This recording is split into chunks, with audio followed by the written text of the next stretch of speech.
शुभम भवतु। हे देवी पृथ्वी, एक ताल तल्लीनतेनं आपण आमचं स्मरण केलं आणि म्हणूनच तुमच्या हाकेला ओ देव आज मूर्तिमंत स्वरूपात आम्ही तुझ्या समोर प्रकट झालो आहोत। सांग, हाक देण्याचं कारण काय? आपल्याला आळी आहे मनोभावे आपलं स्मरण केलंय, कारण या धरणीच्या सर्वांगाचं निरीक्षण पण करा।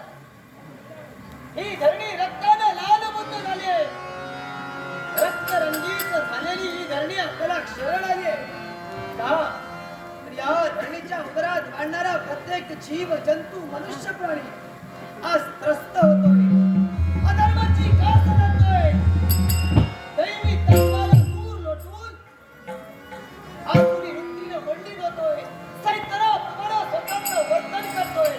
तेव्हा कुठेतरी दैवी तत्व नष्ट होतंय की काय असा भास आमच्या मनाच्या ठिकाणी होऊ लागला। आणि म्हणूनच देवा आपले मनोधावे आपला धावा केलाय तू याच गोष्टीसाठी। आपण आम्हाला जे वचन दिलात ते वचन आपण विसरलात का? देवी अवनी,